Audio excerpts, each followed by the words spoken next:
and welcome back. I'm Natalie MacDonald and you're watching Dukascopy TV. Up next for the first in a three-part series, I'm joined by Alexandre Vautravers of Webster University. Alexandre, thank you so much for coming back in. Pleasure to see you again. Pleasure to see you again.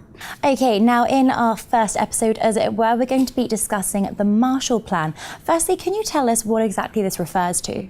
The Marshall Plan, or its real name is the European Recovery Program, is probably the most successful and the largest development program in history, because we're talking about the investment of $17 billion spent towards 17 different European countries between 1948 and 1952. This has been immensely successful to pull European countries out of the consequences of World War II. And as with many things in history, there's an economic, social, political development side, but there's also a military side to this.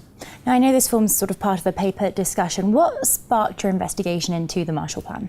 Well, there's an economist, an American economist by the name of Joan Spiro, who wrote a fantastic book, The Politics of International Economic Relations. And this is a book that I use in one of my classes in Webster University. And one of the interesting ideas that she plays with is the fact that arms trade are used to redress the balance of payments between countries. And indeed, these balance of payments, these arm trades are actually outside of WTO regulations, so they're not really taxed, they're not really regulated, and this allows essentially certain countries, in particular the United States, to redress its debt. With this in mind then, can you walk us through the economic drivers perhaps versus the military, social, political considerations throughout the evolution of this plan? Well, it's called NATO. It's called NATO because in many ways, if the United States was prepared to spend all of this money to invest in European countries, well, there were a certain number of political conditions, political strings attached, and of course there's a military side to this, and this is what NATO calls collective defense. So in many ways, the idea of the United States of America was that it would spend this money to save European countries from ruin, from famine, and from communism, and it would essentially oblige these countries to unite under the umbrella of the North Atlantic Treaty Organization. In your view then, what have the subsequent implications been then for modern day military developments as such?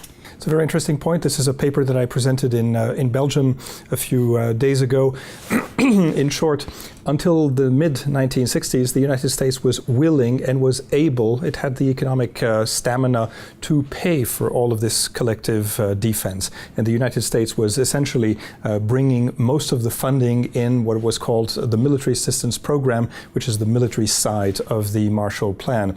The problem is the economies have changed, and since the mid-1960s, the balance of payments between European countries and the United States of America have evolved to the point where the United States is now running a deficit, and this has been the case essentially since the mid-1960s. So the further we go along, the more this balance of payments is in deficit, in debt, and creates more burden and more debt for the US government. And so the United States has had to call on European countries in the mid-1960s to come to its rescue and essentially pay back the debt. And the payment, or the repayment of the Marshall Plan, if you will, is essentially arms purchases by European countries. These helicopters that you see here in the background, the Netherlands or the UK have purchased these helicopters. Essentially, this serves to pay back some of this debt. Alexandre, thank you so much for coming in and chatting with us. Thank you. Alexandre Vautravers there. We'll be back shortly to discuss NATO. For now, though, it's goodbye.